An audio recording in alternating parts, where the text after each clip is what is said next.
Auto డ్రైవర్లు, painters, plumbers, electricians almost, లేదా ఈ ఎలక్ట్రికల్ సౌండ్ సిస్టమ్స్ అరేంజ్ చేసేవాడు, అలాంటి చిన్న చిన్న పనులు చేసుకునేవాడు ఉన్నారు. అయితే వీళ్ళందరూ జీవనశైలి చాలా చాలా తక్కువ. అయితే ఈరోజు వాళ్ళ పిల్లలు కూడా చక్కగా చదువుకుంటున్నారు. నేను అది కూడా చూశాను. వాళ్ళ పిల్లలు ఎక్కడ చదువుతున్నారు, ఎలా చదువుతున్నారని. కొందరైతే బీటెక్ చేస్తున్నారు, కొందరు ఎంబీఏ చేస్తున్నారు. అయితే వాళ్ళందరూ ఉద్యోగాల కోసం ఎదురు చూస్తున్నారు. ఉద్యోగాలు రావాలంటే ఇప్పుడు జరుగుతున్న ప్రభుత్వం ఏదైతే జగన్మోహన్ రెడ్డి గారి ప్రభుత్వం ఇలా పరిపాలన జరిగితే ఫ్యూచర్లో ఈ రాష్ట్రంలో ఎవరికి ఉద్యోగం రాదు. ఒక్కరికంటే ఒక్కరికి కూడా ఉద్యోగాలు రావు. ఉద్యోగాలు రావాలంటే డెవలప్మెంట్ రావాలి, అన్ని రంగాలు డెవలప్ కావాలి. రియల్ ఎస్టేట్ డెవలప్ కావాలి, కన్స్ట్రక్షన్ యాక్టివిటీ డెవలప్ కావాలి, ఇండస్ట్రీస్ రావాలి, వ్యాపారస్తులు చక్కగా బిజినెస్ డెవలప్ చేయాలి. ఇవన్నీ జరిగితేనే యువతకు ఉద్యోగాలు వచ్చేది. ఈరోజు ఎక్కడ పోయినా సార్ మా అబ్బాయి బీటెక్ చదివాడు, ఉద్యోగం లేదు, ఎంబీఏ చదివాడు, ఉద్యోగం లేదు, ఎంసీఏ చదివాడు, ఉద్యోగం లేదు, ఏదైనా ఉద్యోగం ఏర్పాటు చేయండి సార్. మాకు ఇంకేం వద్దు సార్ అంటున్నారు. మాకు ఇంకా అసలు రోడ్డు వద్దు, డ్రైన్స్ వద్దు, ఏమొద్దు, ఆ ఉద్యోగం వచ్చేది చేయండి అంటే. అది ఏ తల్లిదండ్రులైనా కోరుకునేది వాళ్ళ అబ్బాయి లేదా అమ్మాయి ఏదైనా మంచి ఉద్యోగాన్ని చేయాలని కోరుకుంటారు, లేదంటే మంచి వ్యాపారాన్ని చేయాలని కోరుకుంటారు. కానీ అవి రావాలంటే డెవలప్మెంట్ ఉండాలి. డెవలప్మెంట్ లేకుండా ఉద్యోగాలు రావు.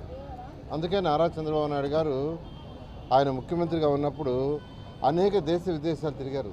ఎక్కడికి పోయినా ఆ దేశాల్లో ఉండే కంపెనీస్ ఇక్కడికి రమ్మని, మా రాష్ట్రానికి రండి, మీరు కంపెనీలు పెట్టండి, మేము మీకు కావాల్సిన వసతులన్నీ ఏర్పాటు చేస్తాం, ల్యాండ్ ఇస్తాం, ల్యాండ్ ఫ్రీగా ఇస్తాం, లేదా తక్కువ ధరకి ఇస్తాం, ఎలక్ట్రిసిటీ ఒక 5 సంవత్సరాలు తగ్గించిస్తాం, రోడ్లు వేసిస్తాం, వాటర్ కనెక్షన్ ఇస్తాం. ఇవన్నీ చేస్తేనే ఇండస్ట్రీస్ వస్తాయి. అలాంటి ఇండస్ట్రీస్ రావు. ఎగ్జాంపుల్ నేను చెప్పిన అనంతపురం కియా మోటార్స్ తీసుకురావడానికి నారా చంద్రబాబు నాయుడు గారు ఆ కంపెనీ ఆ కంట్రీకి పోయి వాళ్ళ సీఈఓతో మాట్లాడి డిస్కస్ చేసి, వాళ్ళు ఇక్కడ రమ్మని రిక్వెస్ట్ చేసి, వాళ్ళు ఇక్కడికి వచ్చిన తర్వాత వాళ్ళందరినీ కూర్చొని డిస్కస్ చేసి, మీకు మేమేం చేస్తే మీరు పెడతారని అడిగి వాళ్ళకి కావాల్సిన వసతులన్నీ క్రియేట్ చేస్తే ఈరోజు అనంతపురంలో 10,000 మంది ఉద్యోగాలు చేస్తారు. 10,000 మంది ఈరోజు కియా మోటార్స్ మీద బతుకుతున్నారు. ఈ గవర్నమెంట్ వచ్చిన తర్వాత వాళ్ళు అన్ని వెళ్ళిపోతా ఉన్నారు. వాళ్ళు వెళ్ళిపోవడానికి డిసైడ్ చేసుకున్నారు. ఎక్స్పాన్షన్ కూడా మేము ఇక్కడ చేయకపోయి చెన్నైలో చేసుకుంటాం అన్నారు. అది కరెక్ట్ కాదు. ఎందుకంటే ఇండస్ట్రీస్కి మనం ల్యాండ్ ఫ్రీగా ఇచ్చినా, తక్కువ ధరకు ఇచ్చినా, ఒక 5 సంవత్సరాలు వాళ్ళు స్టెబిలైజ్ కావడానికి ఎలక్ట్రిసిటీ తక్కువకి ఇచ్చినా, వాటర్ కనెక్షన్ రోడ్డు చేసినా, ఇవన్నీ పెట్టుబడి. మనం కొంత చేసిన వాళ్ళు అమ్మే ప్రతి ప్రోడక్ట్, ఇప్పుడు కియా మోటార్స్ తీసుకుంటే కార్లు అమ్ముతారు. కార్లు ఈ అనంతపురంలో అమ్ముతారు, ఈ రాష్ట్రంలో అమ్ముతారు, భారతదేశంలో అన్ని రాష్ట్రాలు అమ్ముతున్నారు, విదేశాలకు ఎక్స్పోర్ట్ చేస్తున్నారు. ఆ ఫ్యాక్టరీలో తయారయ్యే ప్రతి కారు వల్ల జిఎస్టీ వస్తుంది, ఇన్కమ్ ట్యాక్స్ వస్తుంది. అది దాంట్లో కొంత మన రాష్ట్రానికి షేర్ వస్తుంది. అంటే మన రాష్ట్రానికి ఆ ఫ్యాక్టరీ ఉన్నంతకాలం ఇన్కమ్ వస్తుంది. వాళ్ళు సంపాదించుకోవడం కాదు, వాళ్ళు సంపాదించే సంపాదనలో మన రాష్ట్రానికి డిఫరెంట్ ట్యాక్సుల ద్వారా ఇన్కమ్ వస్తుంది.